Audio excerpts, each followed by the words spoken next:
Oke, Assalamualaikum warahmatullahi wabarakatuh semuanya.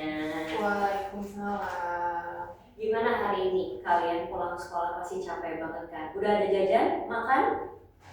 Tadi baru jajan aja Kak. Jajan apa, Muti? Jajan itu Kak, cimol. Jajan cimol lah, enak banget sih itu jajan cimol.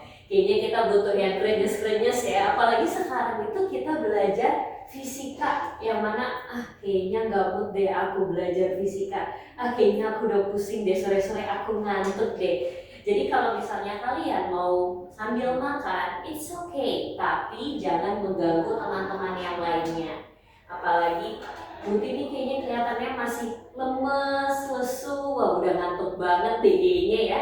Nggak apa-apa, kita pelan-pelan aja. Kalau misalnya ada yang belum mengerti, kita coba sharing-sharing atau discuss. Sekarang, apa sih yang mau kita pelajarin hari ini atau belajar apa hari ini? Jadi kita ada 3 subjek. Yang pertama, definisi usaha dan energi. Nah, yang kedua ada jenis-jenis energi, dan yang terakhir itu ada hubungan usaha dan perubahan energi. Oke, dalam 3 subjek ini sebenarnya judul utamanya tuh apa sih? Judul utamanya itu adalah usaha dan energi. Sekarang kakak mau tanya sama teman-teman. Nah, menurut kalian roller coaster itu sebenarnya menggunakan mesin dorong atau mesin tarik atau gimana? Ada yang pernah tahu? Pakai mesin Kak. Pakai mesin. Jadi sebenarnya mesinnya itu gimana? Dia pakai bensin atau gimana? Aku pernah lihat dia pakai, sebenarnya kan ada rodanya ya Kak ya. Terus ada apa tuh kayak diesel gitu Kak.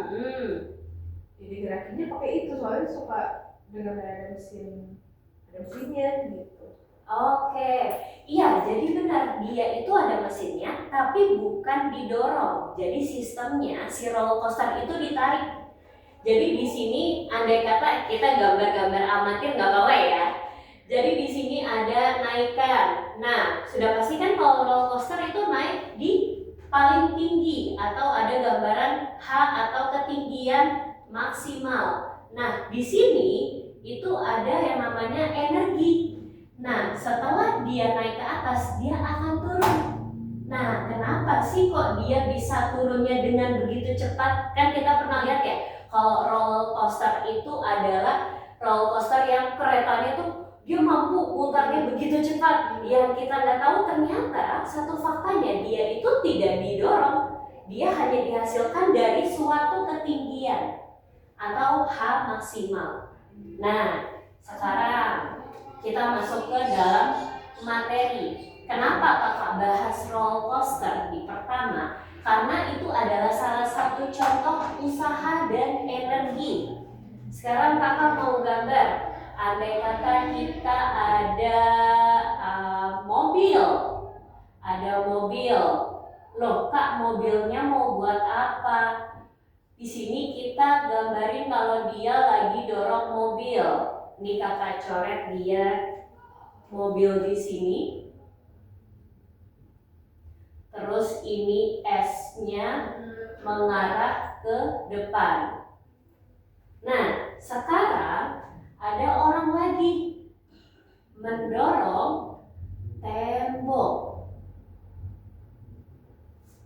Tapi kakak bisa bilang dia S-nya sama dengan 0. Dari 2 gambar tersebut, ada yang bisa jawab nggak sih apa perbedaannya? Satu orang ini mendorong mobil, tapi satu orang yang lagi mendorong tembok. Putih bisa jawab? Bisa gitu Kak, tembok didorong. Nah, iya, kita kayaknya berpikir tembok juga nggak akan bisa dorong. Kenapa di sini S0? Karena dia tidak ada usaha.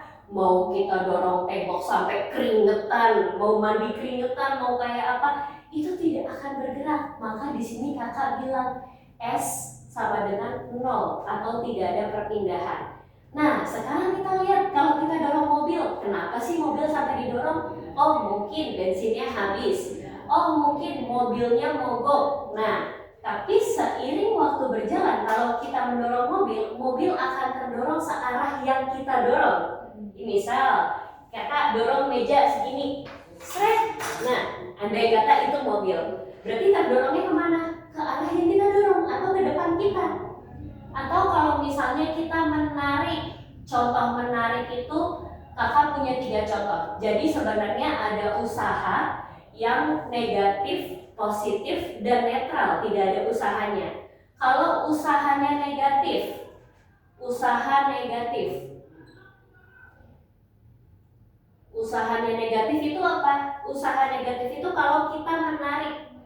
Contohnya, menarik itu dalam hal kita melawan gravitasi.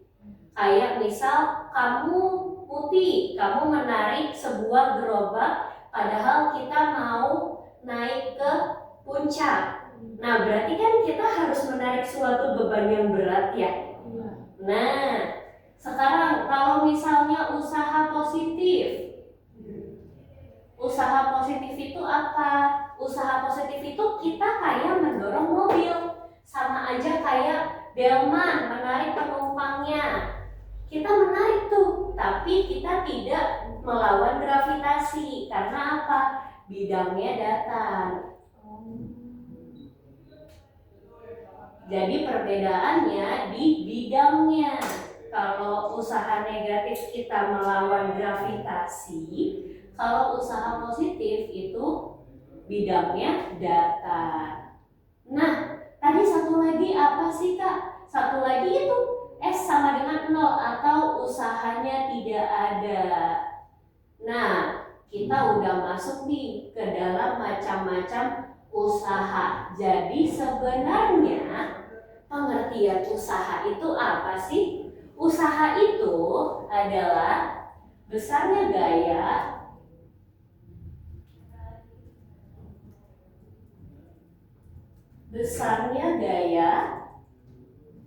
yang dilakukan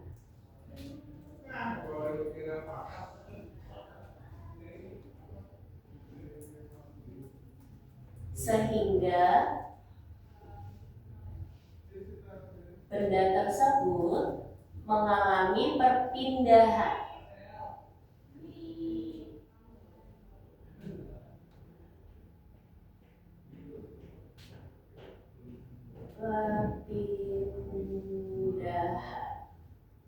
Oke. Nah, inilah usaha. Usaha adalah besarnya gaya yang dilakukan sehingga benda tersebut mengalami perpindahan. Nah, sekarang kalau misalnya kita sudah melihat usaha, menurut kalian energi itu usaha juga atau enggak? Energi usaha, betul. Nah, kalau untuk rumus usaha, kita punya rumus W sama dengan F dikali S. Nah, kita masuk. Kalian pernah tahu nggak dengan rumus WFS? Dengan keterangan W itu apa? W itu usaha. Betul. Usaha berarti satuannya apa? Satuannya Joule. Sekarang ada F. F itu adalah gaya yang diberikan atau dorongan yang diberikan oleh kita sebagai manusia. Itu adalah Newton. Dan S itu apa? Perpindahan. Perpindahannya jaraknya berapa meter? Nah, perpindahan. Berarti di sini S. Kak, gimana kalau kita punya satu contoh usaha? Itu usahanya kita mau ke bandara, kita narik koper. Kan kita nggak mungkin ya geret. Nah, jadi sebenarnya ada satu rumus tambahan dengan rumus utama, yaitu WFS. Gimana tuh caranya? Kita harus lihat dulu. Kalau menarik koper kan berarti di sini ya yang kita tarik.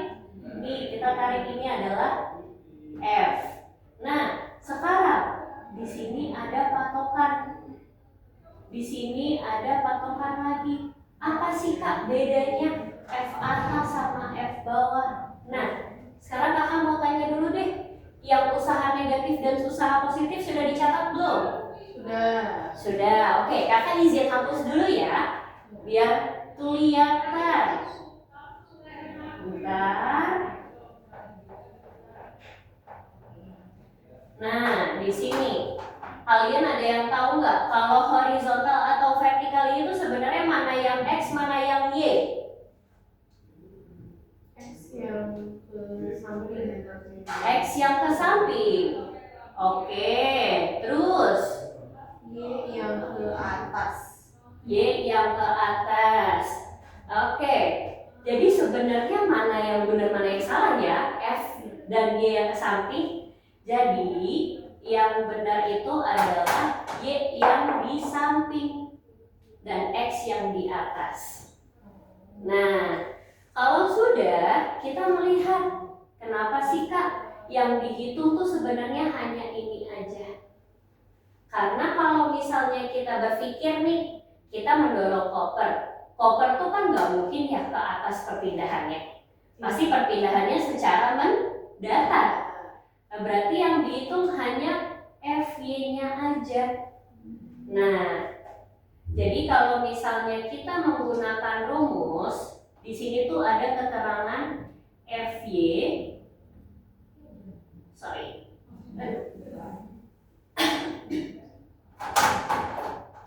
Keterangan Fx sama dengan cos theta dan Fy sama dengan sin theta. Nah, sekarang kita bisa melihat. Kalau dari sini, menurut kamu kalau kakak menulis ini rumusnya WF F kali S, itu rumus utamanya kan? WFS. Sekarang kita gunakan yang mana? Gunakan Y. FY, berarti dia sin F sin theta S gitu. Kak, kalau misalnya aku mau S-nya ditaruh di depan aja, oh boleh. F kali S kali sin theta. Nah, ini ada rumus tambahannya. Gitu. Oke, selanjutnya ada energi. Kita udah masuk ke usaha, kita masuk ke bagian energi. Ada yang tahu energi itu apa?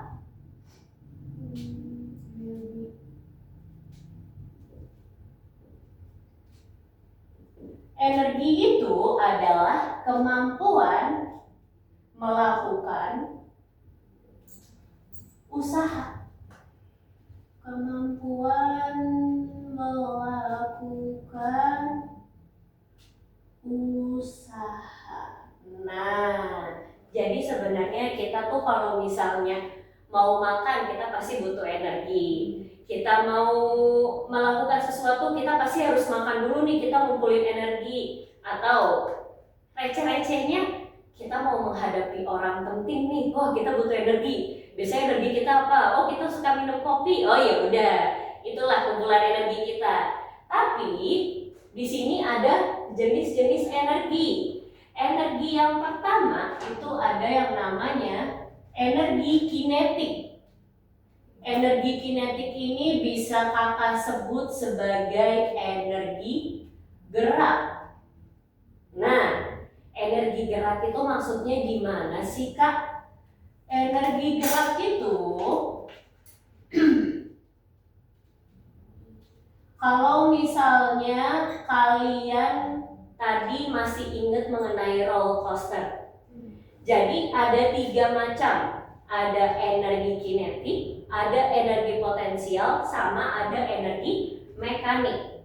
Kenapa dia disebut si energi gerak? Dia adalah yang menggerakkan suatu perubahan energi. Nah, tapi kalau misalnya energi gerak ini rumusnya apa? Rumus energi kinetik adalah setengah M V kuadrat atau setengah dikali massa dikali kecepatan yang dikuadratkan. Nah, Tapi kalau misalnya yang roller coaster tadi contohnya hubungannya apa Kak? Kalau yang roller coaster tadi, ketika roller coaster itu naik ke atas, dia akan terkumpul menjadi energi potensial. Dia mau ngambil ancang-ancang nih, gue ancang-ancang nih, gue mau turun nih. Nah, itu adalah energi potensial. Nah, tapi ketika dia sudah turun, itu akan berubah menjadi energi kinetik. Andai kata gini deh, kakak mau menerapkan buat kita sendiri, misalnya di kehidupan sehari-hari.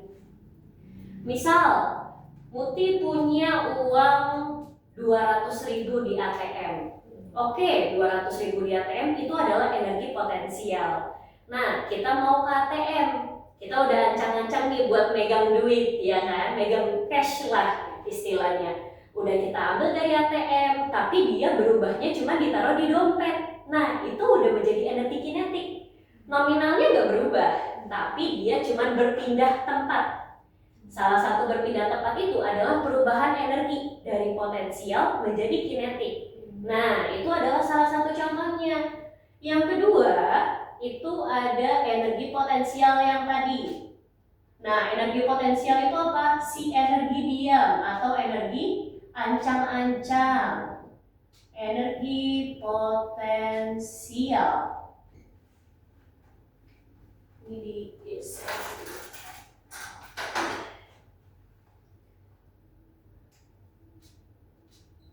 si energi diam. Oke. Si energi diam atau energi potensial, kita bisa menuliskan rumus ini dengan EP sama dengan MGH. Nah, kakak sudah menuliskan dua rumus. Sebenarnya untuk dua rumus ini keterangannya ada apa aja sih Kak? Di sini ada keterangan yang sama. Salah satunya adalah massa. Kita tahu massa itu apa? Massa itu adalah berat benda, ya kan? M berarti massa benda. Karena massa berarti satuannya adalah kilogram. Oke, betul. Terus ada V. Tadi V kakak udah bilang apa sih? Kamu tahu? Kecepatan. Betul. Kecepatan. Kecepatan dengan satuan meter per second. Selanjutnya di sini ada yang namanya gravitasi. Kalian pernah dengar nggak? Gravitasi itu biasanya di dalam soal itu jarang dikeluarkan. Nah, karena jarang dikeluarkan, ada nih satu ketetapan. Kalau misalnya tidak ada ketentuannya, kita bisa menggunakan 9,8 atau 10 meter per second kuadrat. Jadi kita punya dua opsi, bisa menggunakan 9,8 atau bisa menggunakan 10. Bedanya apa Kak? Bedanya kamu bisa jauh lebih mudah menggunakan angka 10 dalam perkalian. Jadi kayak nggak usah pusing-pusing, aduh aku pusing deh perkalian desimal ini, aduh bikin aku ruwet deh. Nah, itulah gunanya ketetapan gravitasi di dalam fisika. Selanjutnya ada H. H itu apa tadi? Ketinggian. Jadi di dalam ketinggian ini berarti kan kita memasukkan satuannya di dalam meter. Jadi di ketinggian ini ada yang namanya ketinggian maksimal dan minimal. Ketinggian maksimal itu ketika roller coaster di atas dan ketika roller coaster sudah mencapai tanah. Jadi di sini ada H max atau di sini ada H min. Kalau H max berarti V-nya adalah 0. Kenapa V-nya 0? Kan dia diam ya posisinya. Dia diam, dia masih berancang-ancang, tidak ada kecepatan yang terjadi. Tapi kalau H minimal atau ketinggian minimal berarti kan tadi ketinggiannya sudah kecepatannya sudah dilakukan. Dia sudah jatuh mengikuti gravitasi. Ya udah berarti V-nya adalah maksimal. Ketika H maksimal V-nya 0 dan ketika H minimal atau ketinggian sudah mencapai tanah, maka kecepatannya sudah maksimal gitu. Terus ada apa lagi sih untuk jenis-jenis energi? Sekarang kita masuk ke energi mekanik. Energi mekanik itu apakah? Energi mekanik itu si energi totalitas. Kalian pernah melihat maksudnya totalitas itu gimana? Oh, kita udah super power nih, kita udah menyatukan semua elemen kita. Nah, kan biasanya gitu ya. Kalau di Power Ranger atau yang gimana-gimana Ultraman. Nah, di sini kakak sebut sebagai totalitas. Kenapa totalitas? Karena energi mekanik itu adalah gabungan dari kedua energi kinetik dan energi potensial. Maka rumusnya itu adalah EM sama dengan EK plus EP. Maka nanti kalau misalnya EK plus EP, ya udah tinggal kita masukkan setengah MV kuadrat ditambah MGH. Udah deh, itu rumusnya. Nggak perlu dikasih keterangan lah ya. Orang keterangannya masih sama dari energi potensial dan kinetik. Nah, ini untuk energi mekanik. Terus kita lanjut. Ada apa lagi sih? Ada satu lagi. Ada D, yaitu hukum kekekalan energi.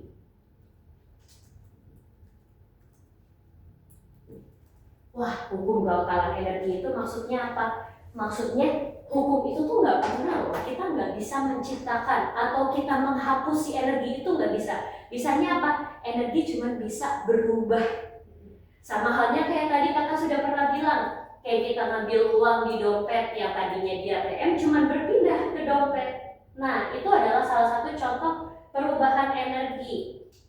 Jadi sebenarnya hukum kekekalan energi itu rumusnya apa sih kak? Ada rumusnya atau enggak? Ada rumusnya, itu dia cuman energi mekanik 1 sama dengan energi mekanik 2. Jadi nanti kalau misalnya kita mencari, kakak ambil kata kita mencari kecepatan di energi mekanik pertama, tapi kita sudah mengetahui kecepatan di energi mekanik kedua. Ya udah, berarti salah satu tantangan kita adalah mengotak-atik dari rumus energi mekanik 1 sama dengan energi mekanik 2. Berarti apa yang harus kita tulis lagi? Di sini ada EK1 tambah EP1 sama dengan EK2 tambah EP2. Berarti harusnya gimana lagi tuh kak? Ya udah, kita masukin sama kayak yang tadi energi mekanik. Setengah MV kuadrat 1. Nah, jangan lupa ada keterangan 1 dan ada keterangan 2. Kita masukin lagi MGH1. Nah, kita masukin lagi tapi versi yang kedua, setengah MV 2 kuadrat ditambah MGH2 kuadrat. Nah, ini adalah paling final rumus dari hukum kekekalan energi. Oke, sekarang ada satu lagi. Yang terakhir itu ada yang namanya hubungan usaha dan energi. Sekarang dari semuanya kakak mau tanya, dari usaha, energi, macam-macam energi sampai dengan hukum kekekalan energi, ada yang mau ditanyakan dulu? Atau sudah paham? Kalau tadi yang gravitasi, kan tadi ada 2 ya kak. Itu di soalnya memang ada 2 angka itu atau gimana kak? Oke, kalau misalnya gravitasi itu sebenarnya kita bisa membedakan itu dengan gampang. Andai kata di soal dengan gravitasi 9,8, oh berarti kita menulisnya dengan 9,8. Tapi andai kata di dalam satu soal itu tidak ada keterangan gravitasi, ya udah kita pakai 10 untuk mempermudah kita menghitung. Jadi sebenarnya ini tuh lebih ke kondisional. Kamu mau menyulitkan diri dengan 9,8 atau mau mempermudah? Aku mau gampang aja deh, kita mau kerjain cepet, satset pakai 10. Tapi sebenarnya kalau untuk keduanya dengan menggunakan perkalian 9,8 atau 10 itu juga sama aja.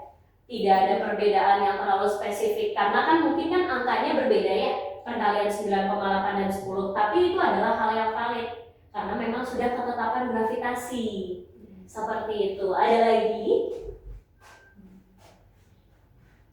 Ini tadi definisi usaha dan energi udah, jenis-jenis energi sudah. Sekarang hubungan usaha dan energi.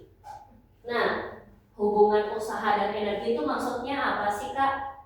Maksudnya gini. Jadi kan kita bisa kadang melihat, biasanya kalau ditanya usaha apa yang dilakukan, padahal yang diketahui itu ada energi kinetik dan energi potensial. Nah, itu adalah hubungan dari usaha dan energi. Jadi di sini kakak tulis di sini adalah hubungan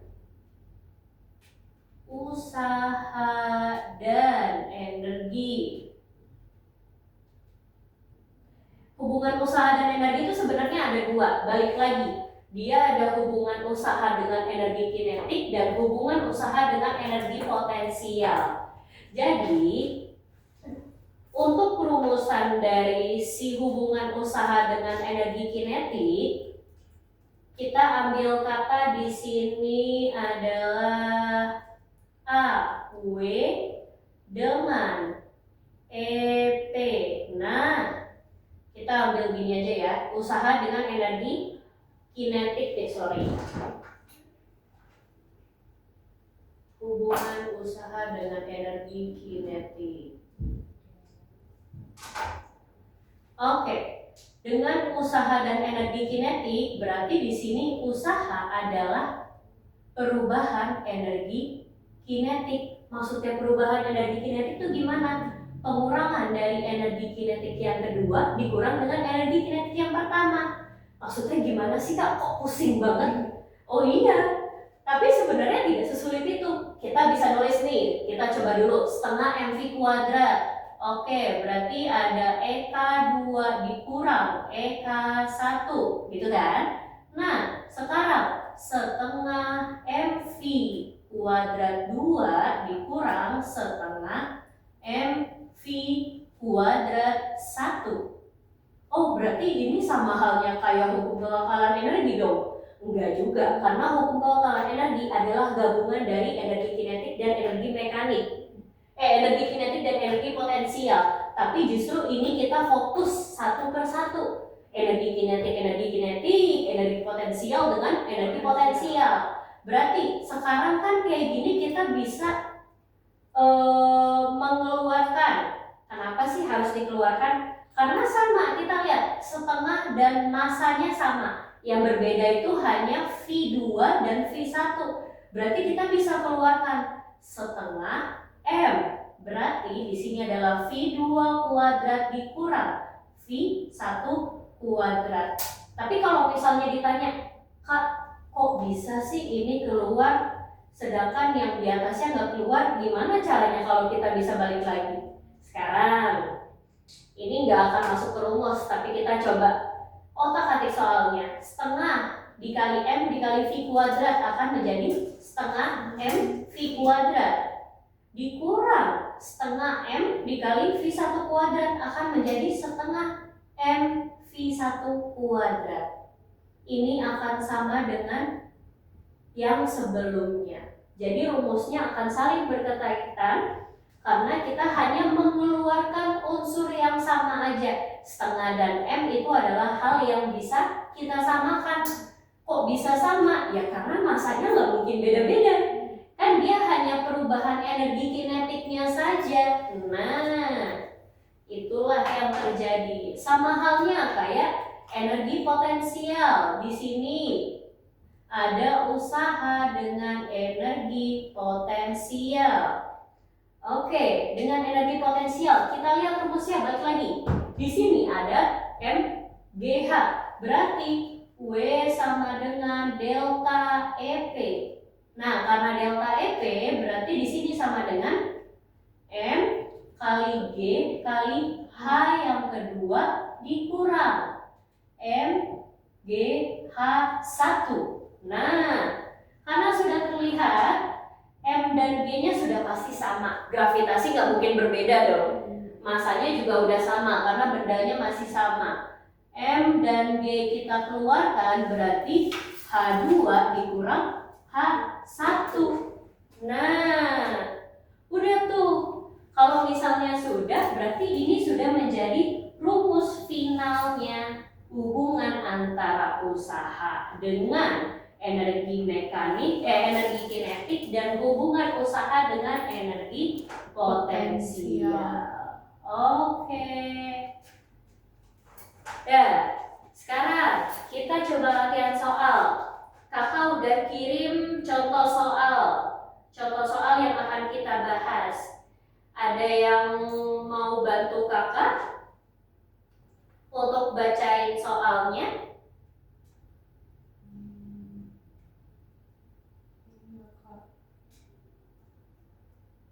Pusing.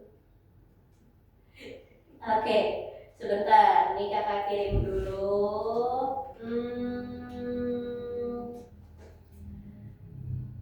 Di sini berarti. Oke, kakak bacain aja deh daripada kita wasting time ya. Di sini ada contoh soal. Kita mau di mana lagi ya? Kira-kira untuk bahas soalnya? Dihapus aja kak, aku udah nyatet.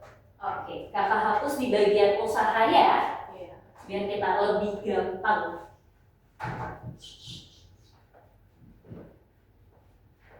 Tapi dari semua materi ada yang masih bingung nggak mengenai usaha dan energi? Belum sih kak, aman. Oh, udah mulai aman, oke. Cuman nggak tahu kalau nanti latihan soal. Nanti latihan soal, aduh kak tiba-tiba pusing gitu ya. Iya. Oke, nggak apa-apa, it's okay. Nanti kalau misalnya ada yang mau ditanyakan boleh. Nanti kalau misalnya bingung kita pakai kode-kode mata juga kayak Iya. itu juga nggak apa-apa. Nah, sekarang kakak bacain dulu. Sebuah benda bermasa 2 kg. Jadi kita tulis diketahui karena sudah pasti kalau fisika kita harus menggunakan diketahui, ditanyakan dan jawab. Kalau misalnya sebuah benda